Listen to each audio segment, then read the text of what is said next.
up, y'all? Welcome back to my channel, Serendipity. Today, I'm going to be reacting to why are British place names so hard to pronounce. I believe it's probably like any other place. Like us, we have a thick, like for Louisiana, we have a very thick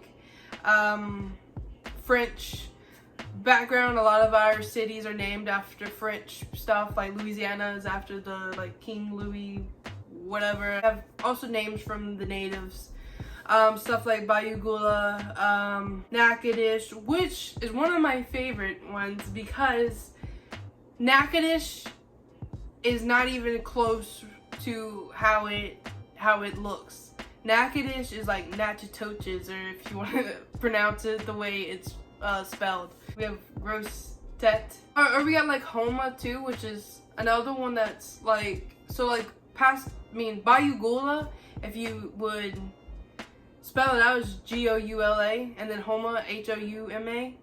And so like it's not like you say Huma, like you say Gula, but you don't say Huma. So it's stuff like you're gonna get it wrong unless you're from there, so, or around there. So I'm sure like even I'm gonna say stuff wrong. I'm sure that people that live in England their whole life says names wrong because they don't follow the rules of pronouncing stuff. And then another one that a lot of people that I hear from where I live, there's a place called Laplace, which is really called Laplace if you look at the spelling, but the correct way is Laplace. But yeah, I'm sure it's the same way. You have influence from other countries or other, I mean, I don't know. I really don't know much about the British history, which is something that I am looking forward to learning more. But the little stuff that I do know is that I feel like some of the names are influenced by like the Romans, because I'm pretty sure this all what I'm saying could be wrong because I don't know, but I feel like I've heard like the Romans were there at one point, the Vikings and stuff like that, so it's all like influence from them, which is my guess. This is my guess before watching the video. So yeah, that's about all I know. But yeah, this is what this whole video is about, to educate me on why are the names so hard to pronounce. So without further ado, let's get into this video. British place names can be tricky to pronounce. Take this place. Looks simple. But what if we told you it's pronounced Grimsby? We'd be lying. It's Grimsby. But other places can be genuinely fiddly for foreigners. And tourists who get it wrong risk being imprisoned or killed. In today's programme, we're going to ask why British place names are so hard to pronounce. Is there an and coming? No, I'm done. Welcome to Map Men. We're the men. And here's the map. Map men, map men, map, map, map, map, men. There are difficult to pronounce place names all over the world. California has 𝐒𝐲𝐤𝐤𝐤𝐞, Slovenia has 𝐿𝐻, Greenland has 𝐂𝐤𝐤𝐤𝐞. Even Welsh natives struggle with this one. And tonight we can expect to see heavy showers spreading from the west into Wales. But deliberately hard to pronounce names invented for promotional purposes like 𝐿𝐵𝐴𝐻𝐤𝐤𝐿𝐻𝐿 aside, Show off. British place names cause more trouble than most because they often look straightforward but contain nonsensical phonetic traps that are impossible to predict. Try this one. Go on, say it out loud, in your room or on your train. Frome?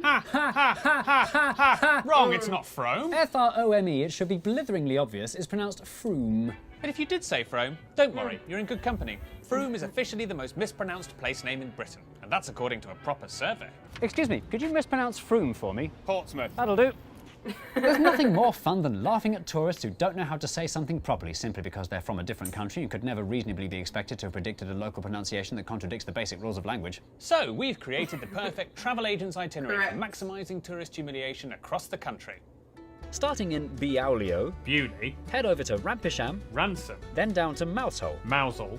Next, travel north up to Towcester, Toaster. then a quick jaunt to Gotham, Toaster. followed by a stop in Quernmore, Gotham. before finishing up in Alnwick. Batman's British. English. He's both.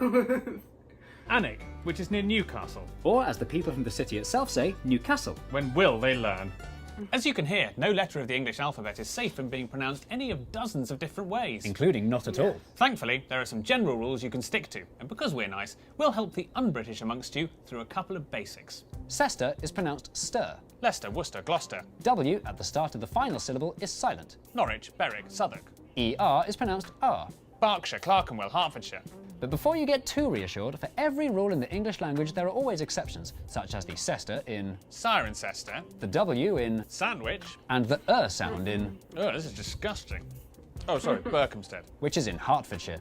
The only way to be absolutely sure of pronouncing British Well, that's place names weird. correctly is to live here long enough to learn every single one of them one at a time. Sorry. So who were the complete anchors that invented these rules? It's time for an English lesson. To Here we make go. an English language, you start with the base of Germanic Anglo-Saxon. Mix in a healthy dash of Old Norse, a huge dollop of Norman French, and just a barely detectable hint of Celtic. Trust me, it'll make all the difference. Stir it up for hundreds of years until the vowels really start to shift, and then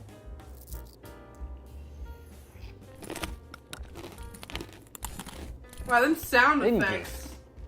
Excitingly, by looking at a map of Britain today, we can clearly see which invaders influenced our language where by plotting the origins of British place names.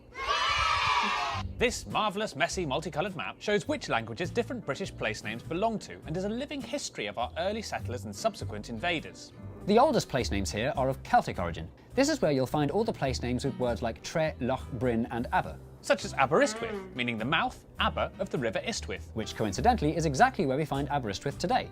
Celtic languages were once spoken all across the British Isles, but are now reduced to a small minority of mountain dwellers. And that's because low-lying Middle England Brits turned out to be more worse at resisting invading armies. First up were the Romans, who brought in Britain's Latin influences. Like the rumba. No, like boring Latin.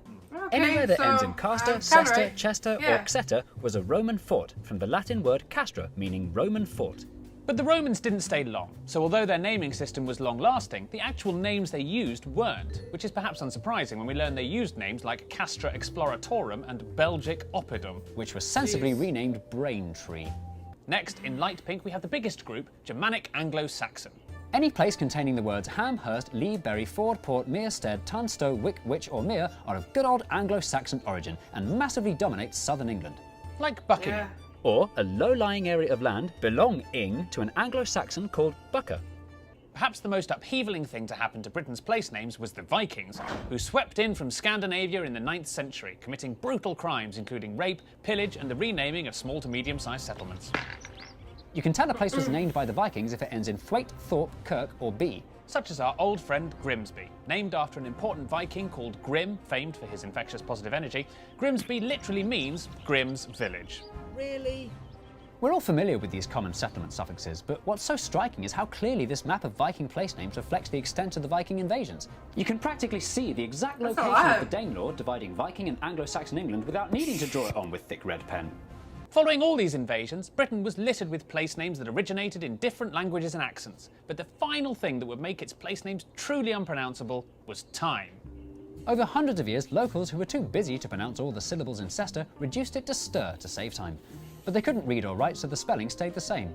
And while the English language has continued to gradually evolve, our place names haven't, resulting in a language landscape littered with phonetic booby traps. But what about Froome?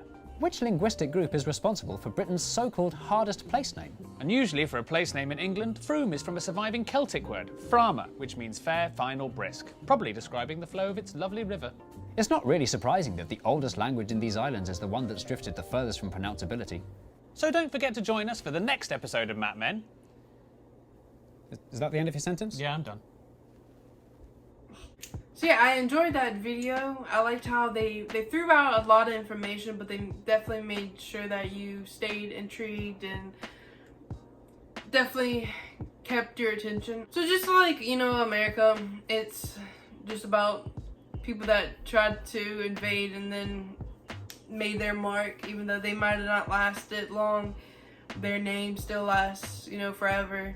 So I was correct with the Roman and the Vikings. I didn't know the others.